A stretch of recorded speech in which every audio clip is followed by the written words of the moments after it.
She said it so quietly that the man behind the counter had to lean forward to hear her.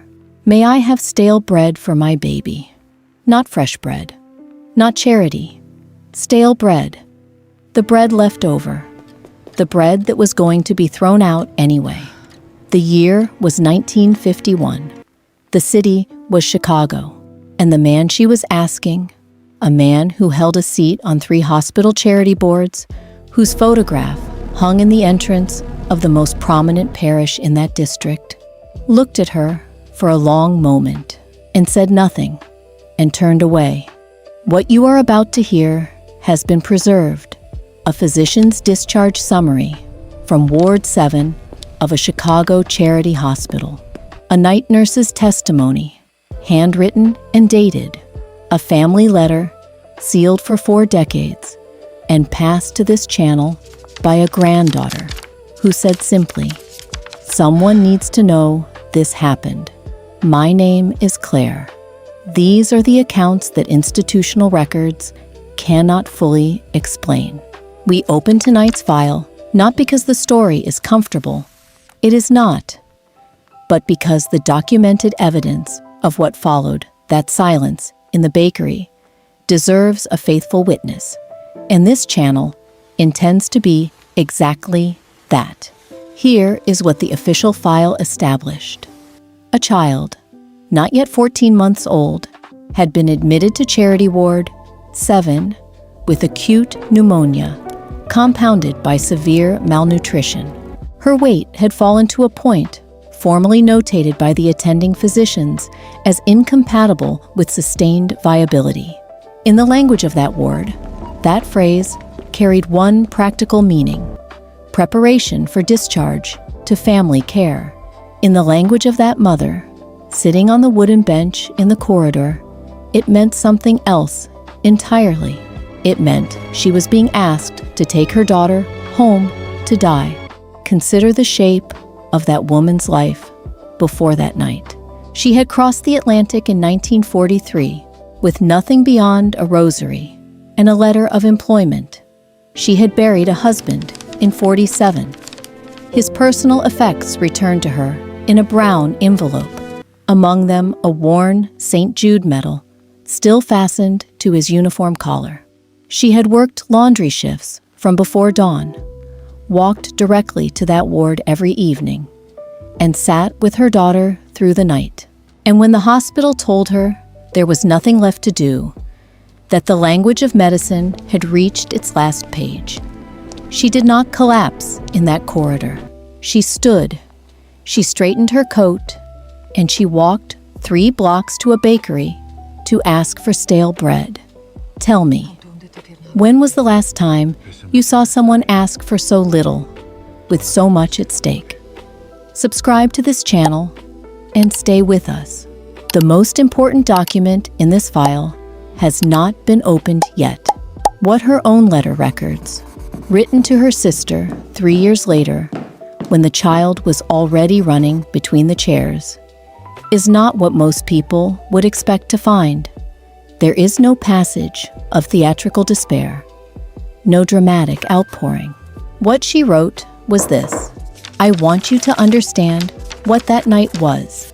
And then she described it with the precision of someone who had rehearsed the memory so many times that the details had become permanent.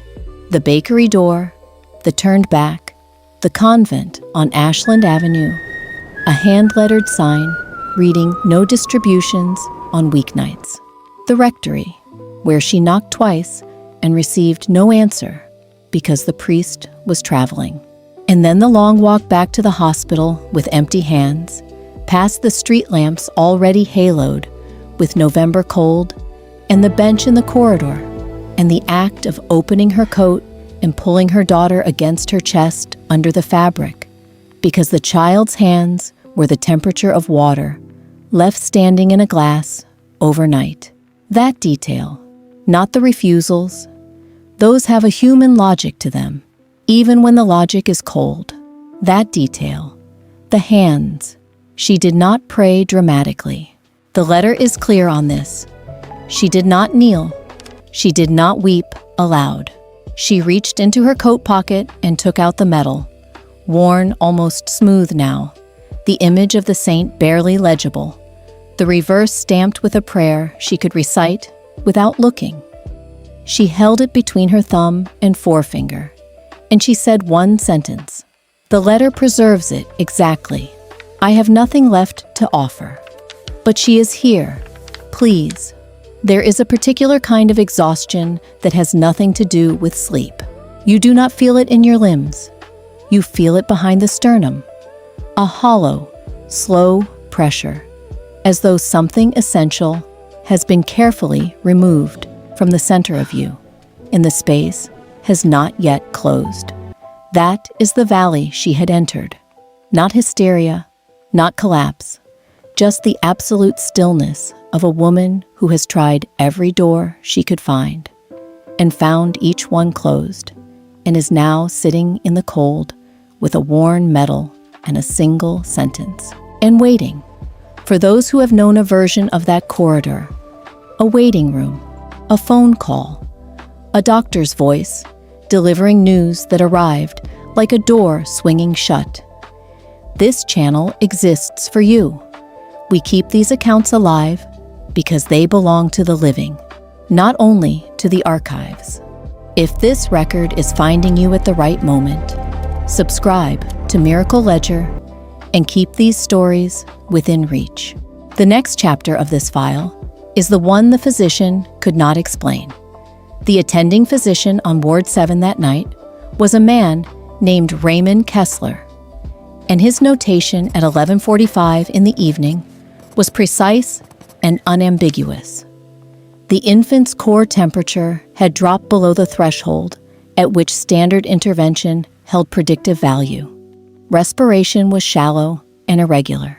His signed assessment, the original carbon copy is preserved, reads in its final line, prognosis terminal, family notified, no further acute intervention indicated. At 2:17 in the morning, a volunteer night nurse named Agnes Kowalski noticed something. Agnes was not a certified physician. She was a parishioner from the same district who had been sitting quietly with patients in that ward for 11 years, without salary, on her own arrangement with the hospital's night administrator. She noticed that the infant's color had changed. Not suddenly, not dramatically, but measurably. She recorded the time in the ward log. She counted the pulse manually and wrote the number down. She did not wake the mother. She did not want to raise a hope she could not yet verify. She sat closer to the bed and she prayed.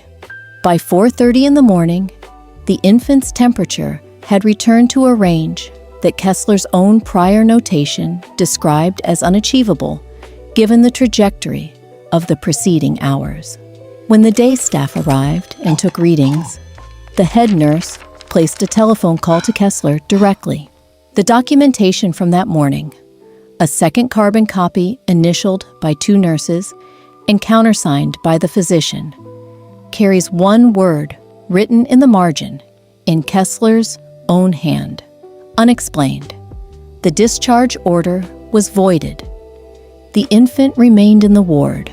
3 weeks later, she was transferred out under her own strength, her weight restored to the lower boundary of acceptable range.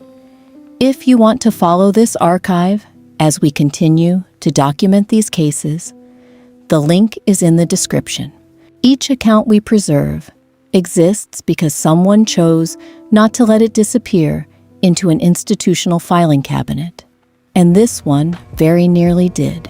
What happened to the man in the bakery? The man with the charity board seats and the parish photograph and the turned back? He was present. 2 weeks after the child's recovery, a general assembly was convened at that same parish, the one whose vestibule held his photograph, where the account of the ward had circulated informally among hospital staff. Agnes Kowalski was asked to speak. She gave her account the same way she had documented it. Times, temperatures, the pulse count, the margin notation. No embellishment, no theological argument, just the record. When she finished, the room was quiet. The bakery owner left before the assembly concluded.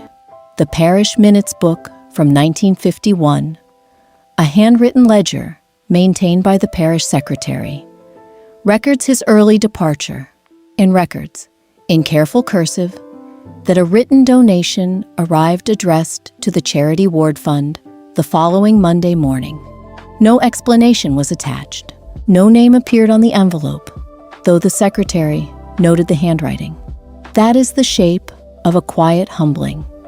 No public confession, no dramatic reversal of character. Just a man who had constructed his identity on the certainty that he could correctly determine what mattered and what did not, and who discovered, in one documented evening, that his certainty had encountered something it could not categorize. His authority was not loudly dismantled. It was simply made irrelevant. The mother and her daughter attended that parish without interruption for the rest of their lives. The daughter, the infant who had been discharged to die on a cold November night, raised 3 children of her own. She kept the medal her entire life. When she passed, 61 years later, it was found in her hand, still worn, nearly smooth. The prayer on the reverse still legible to those who knew where to look. For those who carry a faith that has been answered with silence, or with a turned back, or with a physician's notation that offered no room for revision, understand that the record does not conceal what it cannot explain.